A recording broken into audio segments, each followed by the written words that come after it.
জীবনে তিনজনকে কখনো ক্ষমা করতে নেই। নাম্বার 1, যে ভালো না বেশি অভিনয় করে। নাম্বার 2, যে বন্ধুত্বের সুযোগ নিয়ে বেইমানি করে। নাম্বার 3, যে বিশ্বাসের অমর্যাদা করে। জীবনটা সুন্দর যদি পাশে থাকা মানুষগুলো জড়িয়ে থাকে প্রয়োজন কিংবা অপ্রয়োজনে সব সময় পাশে রাখে।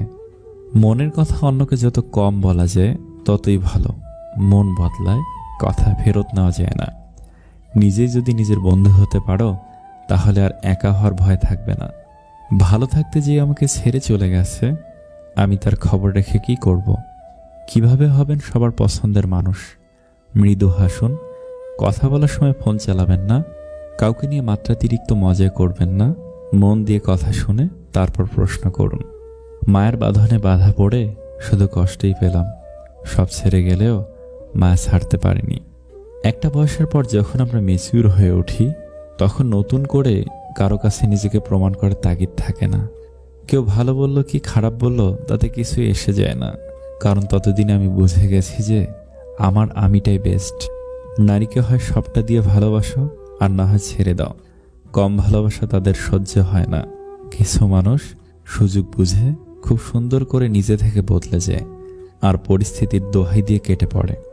এক জ্ঞানী পুরুষ বললেন, স্ত্রী লোকেরা দুনিয়ার সমস্ত সমস্যার মূল। এক জ্ঞানী মহিলা উত্তর দিলেন, একদম ঠিক। সে 9 মাস এক মূর্খকে তার নিজ গর্ভে পালন করে, যাতে সে বেরিয়ে এসে বলতে পারে যে স্ত্রী লোকেরাই দুনিয়ার সমস্ত সমস্যার মূল। কথায় আছে, অতিরিক্ত কোনো কিছুই ভালো নয়, হোক সেটা ভালোবাসা বা অন্য কিছু।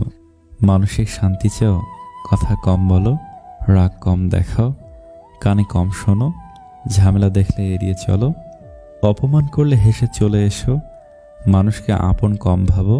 তুমি যত বোকা মানুষ হবে তত সুখে থাকবে।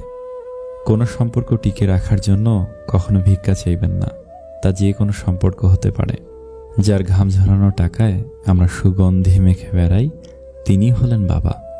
পশু পাখিরাও একে অপরকে বোঝে, আর মানুষ সে তো সবসময় অন্যকে নিচু করার সুযোগ খোঁজে।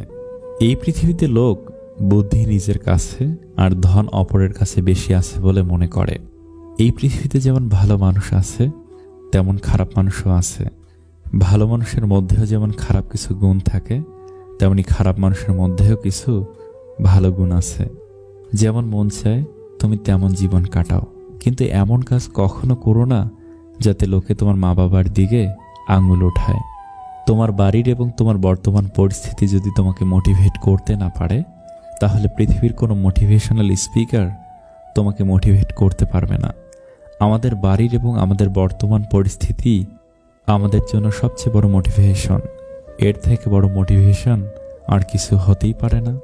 বরযাত্রী যাওয়ার সময় মানুষ তোমার আগে আগে যায়, আর মারা গেলে মৃতদেহের পিছনে পিছনে যায়। অর্থাৎ মানুষ তোমার খুশিতে তোমার আগে থাকবে, আর তোমার দুঃখে তোমাকে আগে থাকতে হবে।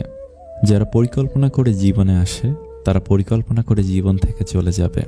তাদেরকে যতই আটকাই না কেন, তারা চলে যাবেই, রেখে যাবে হাজার অজুহাত।